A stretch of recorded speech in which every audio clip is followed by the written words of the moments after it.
जिस दिन हमें ये पता चल जाता है कि सकल सृष्टि के गुरु ही करता, भक्त हेत छोटा है, कि सतगुरु का अपना कोई निजी स्वार्थ, निजी स्वाद या कोई निजी कार्य नहीं होता यहाँ पृथ्वी पर। इसलिए आते हैं संत, तरुवर फल नहीं खात है, नदी न संचय नीर, परमारथ के कारणे साधु दरो सही। कि संत महात्माओं ने यहाँ आकर के धर के जो आए हैं पृथ्वी पर, वो जीवों के कल्याण के लिए आए हैं। सबसे बड़ा दुख क्या है संसार में? क्या है सबसे बड़ा कष्ट? जन्म मरण का। देखो वो दीपांशी ने बताया कि जन्म मरण का सबसे बड़ा दुख है। बार बार जन्म लेना और बार बार मरना, ये सबसे भयानक कष्ट है। हमें अपने जन्म की याद नहीं है, जब मरेंगे अभी मरने की याद नहीं है। लेकिन जो रोज मरते हैं, जानते हो रोज मरना क्या है? रोज मरना यह है कि संसार की तमाम बुराइयों को सुनना और सुनने के बाद अच्छाइयों का पालन जो लोग करते हैं वो रोज मरते हैं।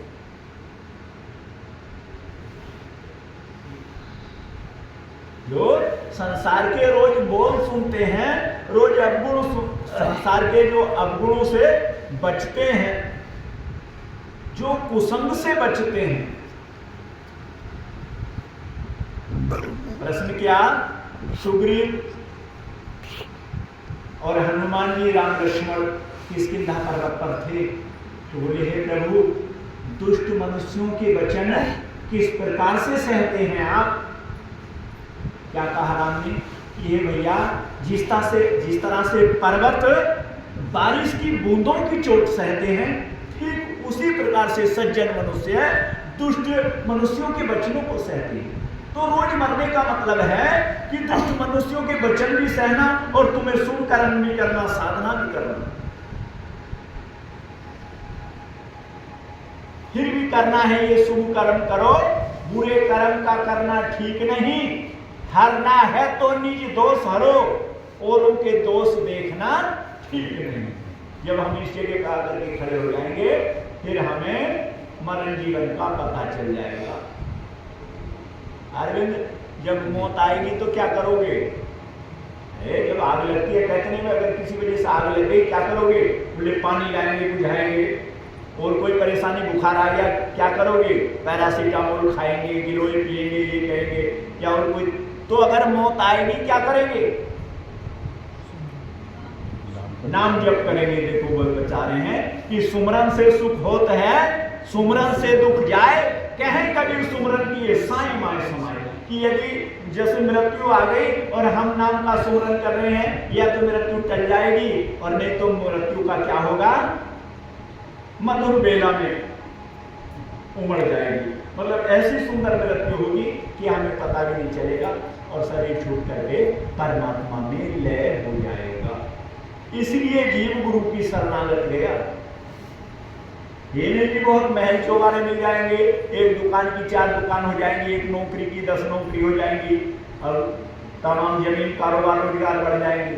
नहीं, ये सब विनाशी धन है, ये एक दिन घटता चला जाएगा।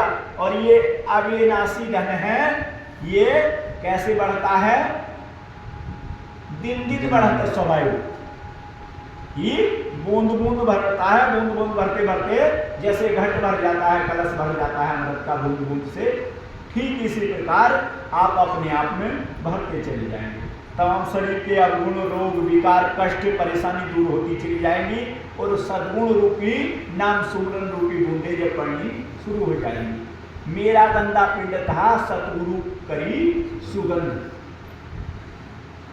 तो सतगुरु की शरण रहे, जीते जी तर जाओगे। यदि हम गुरु की शरणागत गए, नाम सुमरन कर रहे हैं और 7 नियमों का पालन कर रहे हैं, तो फिर जीते जी तर जाएंगे। अन्यथा अकाल मृत्यु हो बेमौत मारे जाएंगे। कैसे मारे जाएंगे? सज धज कर जिस दिन मौत की सहजादी आएगी, सज धज कर जिस दिन मौत की सहजादी आएगी, ना सोना काम आएगा, ना चांदी आएगी। सहजादी कर जिस दिन मौत की सहजादी आएगी, सहजादी आएगी, ना सोना काम आएगा, ना चांदी आएगी।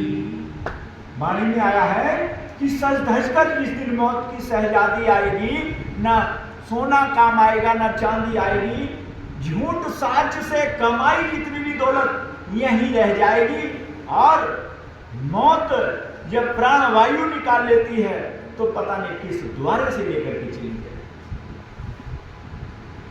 अगर मौत ने मार करा जैसे शरीर पे प्राणवायु आंखों के द्वारा निकल गई तो कौन से लोग को चले जाओगे? नहीं मर गए, क्या पता चल गया कहां जा रहा।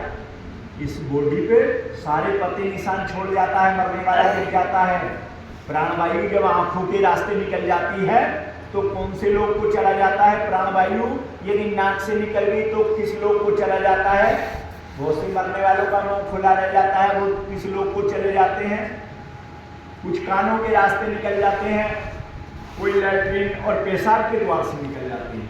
बहुत से बच्चे जो जन्म लेकर के आते हैं तो बहुत से बच्चे पहले पेशाब करते हैं, बहुत से रोते हैं, बहुत से आँख खोलते हैं, बहुत से नहीं खोलते, बहुत से दाईं करवट लेते रहते हैं, बहुत से बाईं करवट, बहुत से उल्टे रहते हैं। तो सब अलग अलग योनि से आ रहे हैं, अलग अलग योनियों में जा रहे हैं।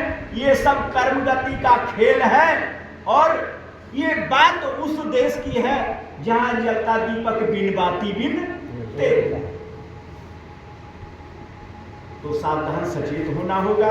आज से हम सब प्रतिज्ञा करते हैं। कौन सी प्रतिज्ञा करते हैं? कि हम 7 नियमों की मर्यादा का पालन करेंगे, अपने सतगुरु से जुड़ करके उस नाम का सुमरन करेंगे।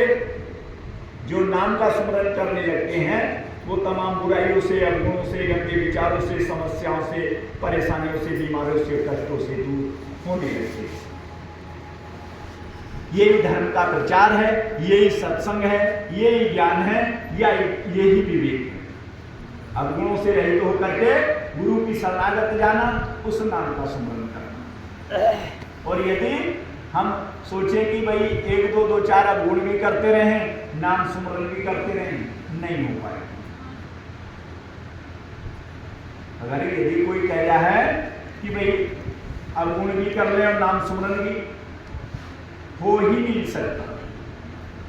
बारी मथत घृत उपजे, बताया है स्वामी जी ने कि बारी मतत घृत उपजे सिकता सेवन तेल। बारी मतत कहते हैं, बारी कहते हैं जल के लिए, कि भले ही जल के मथने से घी निकल आए, जबकि निकलेगा नहीं, पर साहब कह रहे मान लो एक बार वो निकल आए। सिकता सेवन तेल, सिकता कहते हैं बालू के लिए, कि बालू को कोल्हू में पेलने से तेल निकल आए, नहीं निकले, लेकिन फिर भी कह दिया साहब ने मान लो निकल आए। पर बिन गुरु भजन जीव भवतरे, ये सिद्धांत पाते। बिना गुरु की शरणागत जाए, बिना नाम सुमरन किए जीव भवसागर के पार नहीं हो सकता है। यदि किसी की समझ में बात भवसागर की आ गई हो तो भैया वो नाम सुमरन शुरू कर देना। भवसागर की नहीं आ रही है, बार बार अपने इष्ट, अपने ज्ञानी पुरुषों की संगत में जाकर के बात भवसागर की पूछते रहना। जिस दिन समझ में आ जाए बिल्कुल सुमरन शुरू कर देना। बतला वाणी ने कहा, अच्छे किए थे कर्म तूने पाया मानुष तन, अच्छे किए थे कर्म तूने पाया मानुष तन, अब क्यों पापी पाप में डूबा तेरा मन। ये पाप की नैया तुझे एक दिन डुबाएगी, एक दिन डुबाएगी, ना सोना काम आएगा, ना चांदी आएगी। सजदारी करे जिस दिन मौत की सहजादी आएगी, सहजा शादी आएगी, ना सोना काम आएगा, ना चांदी आएगी।